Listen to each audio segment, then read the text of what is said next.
Welcome to the Kind Mama Club. Here you'll find strategies and activities for your little one, hit those developmental milestones, as well as sharing my experiences as a first-time mom. I'm Gumi, a pediatric occupational therapist with the passion of making the world a more kind, inclusive, and supportive place. Here on this channel, you'll find practical OT strategies, mama hacks, and encouragement so you can feel confident, supported, and never alone. If this sounds like the club for you, please subscribe. And today I'll be talking about what actually happened at birth, and then I'll give you guys tips on how to have a positive birth experience. I actually went past my due date at my, I think my 39th, 40 week appointment, or like towards the end of your pregnancy. They'll ask you, do you want to do a cervical exam to kind of check how dilated you are. You can always decline those, so I declined. It doesn't mean just because you're maybe like a centimeter dilated, you could be still a centimeter dilated 2 weeks later. So I don't know, I just kind of I didn't want that number to be put in my brain, and I'm like, oh, it didn't progress, you know, that kind of thing. So I just said no, and then I wanted as few interventions as possible, so I said no thank you for the cervical exams. And then my 40-week appointment was due at, or no, it was on my 39th, I don't know, 39th or 40, but towards the end they were talking about like, oh, inductions, if you want to do it, what's the process, how long they can actually wait. So my due date was on a Thursday, and I went, oh, so it was my 40-week appointment. And I was like, how long can I go? And then they were like, oh, we'll see at your 41st appointment. I said, okay. Like, so I was praying and hoping and doing everything I could to kind of get my birth process going as natural as possible, because I didn't want the induction. So on my phone, I kind of jot down the times and what happened, so I'll kind of go into that. So my due date was on a Thursday. Baby didn't come. And I tried like curbside walking. I don't even know, like I saw online like hot pot induces, spicy food induces. And then one of my cousins told me about this pizza place in San Francisco that has a prego pizza that like, I don't know, induces labor. And I was like, oh my gosh, I want to try it, but it's all the way in SF. So I was like, maybe. And I was like, okay, maybe I'll just get pizza down here. And I put everything on it. Everything. Like things I wouldn't usually get, whole garlics, I put everything on there. But that was, I think, Monday night. Monday night we got that pizza. Tuesday nothing happened. No, Tuesday. It was Tuesday. Yes, Tuesday. So in the Tuesday morning, I lost my mucus plug, and it kind of looked like a little bit of discharge with a little bit of blood. And I was like, oh, this is my mucus plug. But then I also saw that sometimes your mucus plugs, like, you could lose it and nothing happens for like a week or two or whatever. So that doesn't mean like it's an indication of labor. But because I was like just kind of waiting and nothing was happening, that happened. I was like, maybe it's today, maybe not, but something happened, so I was kind of happy. Oh shit. This is why it's really good to kind of like record what happened, because I totally forgot about this. Like, we went to Costco to get some gas, and then we were gonna walk around Costco because walking is good for labor, or like inducing, and just like walking is good in general. But then I think I got like a contraction or like Braxton Hicks or something, and I was like, I cannot go into Costco. Like, I'm just gonna be hunched over and things. So we decided not to go. I also ate hot Cheetos because, you know, spicy food may, I don't know, induce labor. I did labor-inducing birthday ball and exercises. And so I was towards, like, I think the last month, I was getting like Braxton Hicks, which is like fake contractions or like pre-contractions. It's kind of, it's so weird to explain. It's kind of when your stomach kind of like hardens. So it's not like a real contractions, but kind of like prepping your body. So I've been getting those, but that at 6:45 p.m. on Tuesday, I was eating dinner, and then had my first real contraction, I think, because it was painful that it made me cry. So Braxton Hicks did not make me cry at all. It was like, oh, it's coming.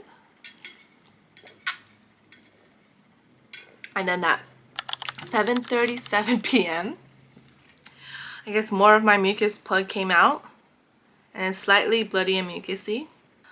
Oh, 9:15 p.m., more mucus plug coming out. So I guess it was just kind of like starting, just like opening that hole. And I was getting contractions closer to every like 10 minutes. I remember, so I was on the birthing ball, and the contractions, I hear people say it feels like it's a wave. It's really a wave. Like, you can feel it coming, and it's like a period cramp, but worse. But then period cramps, it's kind of like it's always there, or at least for me, it's always there, unless, I don't know, it helps with medication, or and then it kind of goes away.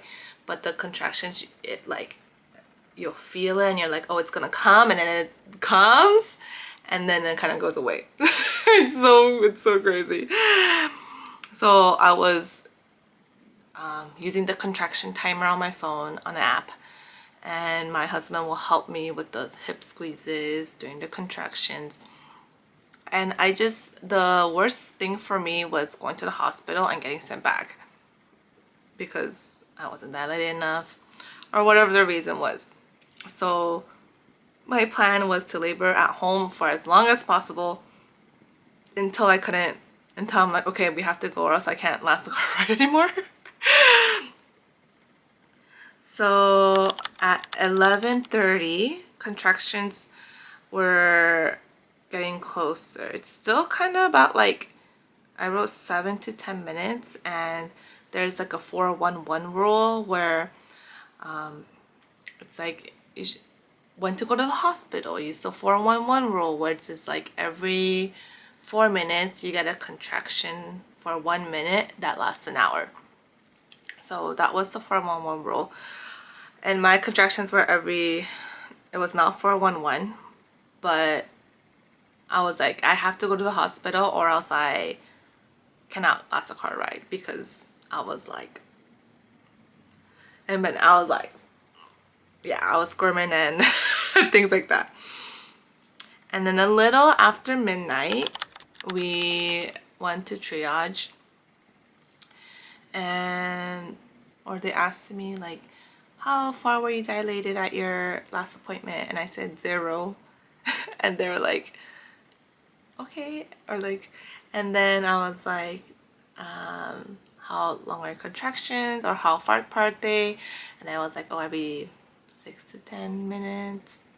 And I guess they put me into triage, and they checked me, and so to start pushing, you have to be fully 10 centimeters dilated.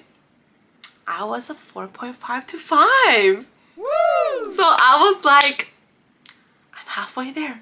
Like, I got so happy. I was like, oh my goodness, I'm halfway there. And I was like, this was like, it really put me in a good mood. Because I was like, I've heard like, oh, I was so painful, and I was only at like a 1 centimeter. So I wasn't expecting, I was really expecting, like, if it's a centimeter, okay, whatever, I'm at a centimeter. But I was like kind of halfway there. So then they're like, okay, we can admit you. So they admitted me, and or when they moved from triage to kind of like the labor and delivery room, that okay, wipe yourself down with these wipes, change into the gown, all these things. And then I threw up red stuff, and at first I was like, oh my god, of course it's red, so I'm like, is it blood? But then I didn't taste blood, so then it got me worried. I was like, oh my god, it's the hot Cheetos. Like I just knew. I was like, it's the hot Cheetos. And then I kind of went into like this little mini panic, but then when I realized it wasn't blood, and I was like, what did I eat that was red? So I guess my body was, you know, just like getting rid of all the bad stuff before I start labor. So that's good. And then at 1:30 a.m. my contractions were getting worse and worse. And they were telling me, are you planning to get the epidural? I said yes. Like, so, and then they let me know, like, if you're planning to get the epidural, it's better that sooner than later, just because I have to stay really still for the epidural, for the needle to go into your back, basically. And I was at the point where every contraction, I was like literally like, I was like holding on to my husband's hand and like kind of like arching my back and just kind of like trying to manage it. And I was like, okay, if I don't get it now, I can't sit still for the epidural. So I got it around, I think they said I was at like 7 or 8 centimeters dilated. So I was like, just give it to me. Just give it to me now, because I can't sit, or I can't stay still. So even if you get a contraction, you gotta stay still, and you kind of have to deal with it. So I got the epidural, and at 2 a.m. I put epidural was supposed to kick in, but I still took pressure and pain. And when the epidural did kick in, it was crazy. I thought once you get the epidural, your kind of lower half of the body, it's like numb and you cannot move it at all, is what I thought. But they're like, can you lift your legs? And I was like, boop. And I was like, oh, I can still move. It was pretty crazy.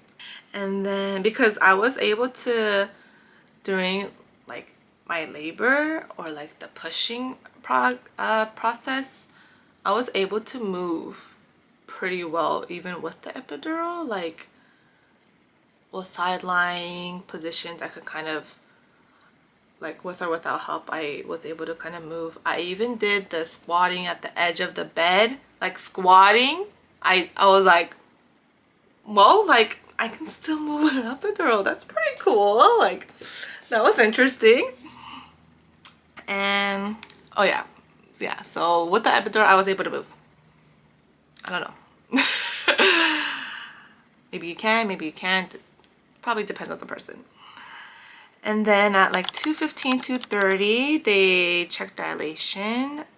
And then the nurse was like, oh, you're at 10 centimeters. And I was like, oh, like already?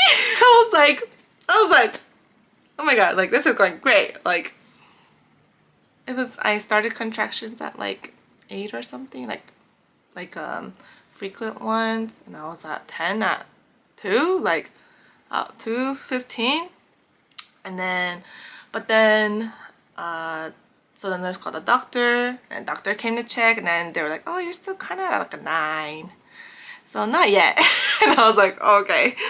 My water didn't break fully, or it wasn't broken fully. So I guess, like, if my girl's here, like I still have, they said I still have like the opening is down here. Like they said I still have a mini water balloon here. I said, well, okay. So my water wasn't fully broken. At 3:30 a.m. I was getting real comfortable with the epidural working. And then at 5 a.m. I felt like discharge, and I thought my water was broken. So I was like, oh. And then I was fully dilated. I was fully dilated. And then they let me know, so I guess that discharge, I had like poop in it, like my baby's poop. So then they let me know like the NICU team's gonna be here to make sure my baby didn't swallow under the meconium, which is the baby's poop, during pushing. I said, okay, like no problem. And because I am a pediatric occupational therapist, like it's very normal. Like it's your baby pooped, okay. Like it's nothing, I guess, out of the ordinary. So I was like, sure, whatever. And then at 6:30 a.m. I had constant pressure, and they said, okay, maybe it's time, or like, let's start practice pushing. And I said, okay. And then like I practiced pushing for like, I don't even know, 5 minutes or something, not even. And then my contractions went away. Like they just like went away apparently. And I was like, hello. I was like, baby, what happened? Like, and I literally had no contractions for like 30 plus minutes. And then they said like they don't like patients to be fully dilated for more than 4 hours. So I was like, okay, like can I do anything to like make the contractions come back? Like anything, like change positions or anything. And then they offered me Pitocin to kind of speed up the labor progress, and I was like, I don't want to really get Pitocin. So I kind of held off on the Pitocin. And then so nothing happened. And I took a good nap. Nothing was happening. And I really needed that nap because what was about to come was, oh my goodness, I was not prepped. But so I took a good nap. Of course I started getting really hungry. So like I was getting like stomach cramps for being so hungry, and like contractions. Like it was like boom boom. And I was like, oh my god, like this baby needs to come out. And so from 9 a.m. I started pushing. And they were like, oh, maybe we should turn down your epidural so you can feel it more, to kind of like help you push at the right area. And then I was like, oh, I don't really want to, but sure, I'll try. And then I think they like lessened my dose to half, and like right away, or like not even, I don't even know. As soon as I felt, I was like, nope, it has to kind of go back a little bit up, like just a little bit up. So we turned it up a little bit. And I prepped, I think I did a pretty good job at prepping for labor, mentally and physically. I'll talk about that in another video. But I was not prepared for this pushing phase. Not prepared. Like, and then because my dilation from 0 to 10 was so fast, the nurses were like, oh, like this is really fast. And it was my first pregnancy and birth, and they're like, this is pretty, like, really fast.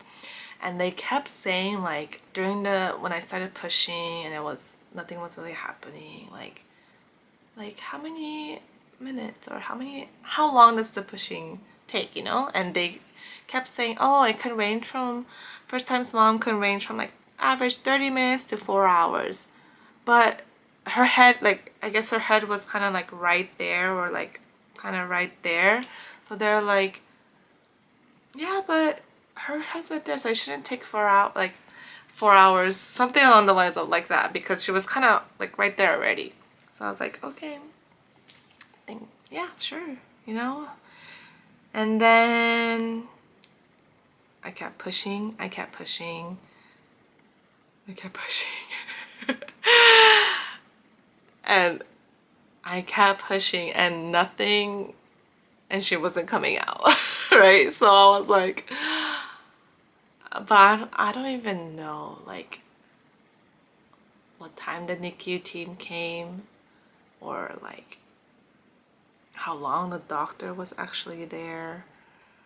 Or I think, I don't even know, because I was literally, my eyes were closed. One hand I was holding my husband's hand, and then the other hand I had my labor comb, and I was just exhausted. I was pushing, and they say like, I think it was take a deep breath in and then hold it and you kind of push for 10 seconds. And then you try to do that like 3 times or something. And then they're like, and then if I felt like I could do a 4th time, I'll do the 4th time. Like with so you'll feel the contraction and then you'll push with the contraction and try to get your baby out. And I don't even know, but I was so exhausted. I like towards the end I was like, this baby, I just want my baby to come out. Like do anything to get the baby out, basically. Like I even thought like C-section, just like like in my head, right? I was like, when I was like, I can't do this anymore, I felt I was so tired because I was pushing for basically 4 hours. And then towards the end, or like, I don't even know, maybe hour 2, hour 3 that I was pushing, they offered me Pitocin. And when I was kind of at like that, please get the baby out ASAP, I was like, I will take the Pitocin. So I took the Pitocin. And yeah, I pushed for 4 hours basically. And she finally came out and she was healthy and everything was good. But yeah. Oh, I'm sorry. At 12:50, so I started pushing around 9. 12:50, doctor came in and I pushed. And she was born a little after 1 p.m. And then the NICU team was, oh, so going back to my birth plan, so I wanted after delivery, right? So cord clamping, like why not pulsating, those type of things. Unfortunately, I wasn't able to do it, or I chose not to do it because so she pooped. So then the NICU team was there, and when they just have to suction basically to kind of make sure her lungs are clear and things. So I don't know how long I was able to kind of keep the placenta intact with her, but then I think the respiratory person or whoever was right next to me, they were saying like, oh, can I take her to the warmer to kind of suction and clear her lungs and things like that? And I said okay, because I would rather take her lungs clear and she can breathe over kind of waiting a little bit more longer for the cord. So that's what I chose to do. Yeah, baby was healthy. Oh, and I do have some reflection. I put some reflection, or like things I didn't write. So during my labor, unfortunately, my IV broke twice. Not expecting it. You know, I'm pushing and things like that, and then I'll feel like a little, and then the nurses around me, you know, are kind of like, oh, look, her IV broke. We gotta reattach it. It reattached. And it happened again. And when your IV breaks, there's like blood, a little bit spilling or squirting and things like that. So that was not fun. And before labor, I wasn't scared of the epidural because I can't see it, or I'm not gonna look. And after that, I can't see it or feel it. So I wasn't scared of the epidural, but for the IV, I was more scared of the IV than the epidural because I can see it wherever they put it and I could probably feel it if I move. So that I was more scared of the IV, and the fact that the IV broke twice, like, it really sucked. But they were able to reattach it, so it's okay. And oh yeah, my eyes were literally closed the entire time that I was pushing. So there is a fundal massage where after you give birth and then the placenta comes out, the doctor will push on your belly just to make sure everything else comes out, that it's everything that's supposed to comes out basically, and check if you're like hemorrhaging or things like that. But they have to do this fundal massage basically, and that my friends hurt for me, or a lot. Oh yeah, to get the clots out. So yeah, so that one hurt. Like I yelled. I was probably like screaming or like yelling during the pushing phase, and then the baby came out. I was like, oh my gosh. And they're like, okay, I'm gonna have to massage you. And I knew about the fundal massage, so I knew the pain was gonna come, but it was still hurt a lot. Like, yeah, it hurts. But yeah, that is my birth story. And so just like a few things, I guess, reflecting and overall, and tips on how to have a positive birth experience is, I think, to keep an open mind.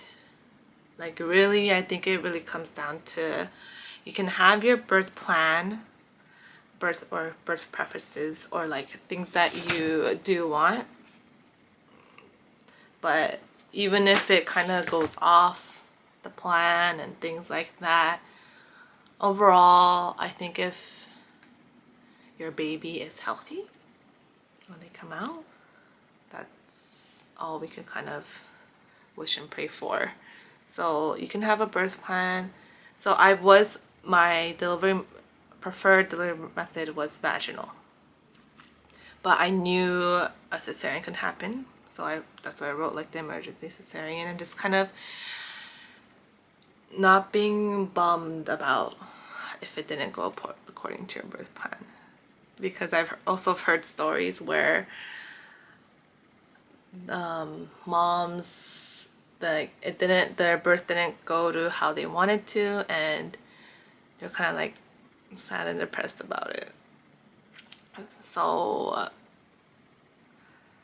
yeah, so I think anything, even if anything, you know, just if it doesn't, some things like I didn't want Pitocin, I got Pitocin, things like that. If your baby comes out happy and healthy, like, that's all you can wish for and pray for. So yeah, so that was my birth experience. I know it was kind of long, but thanks for watching, and let me know if you have any more comments or questions. Okay, thanks for watching. I'll see you in the next video. Bye.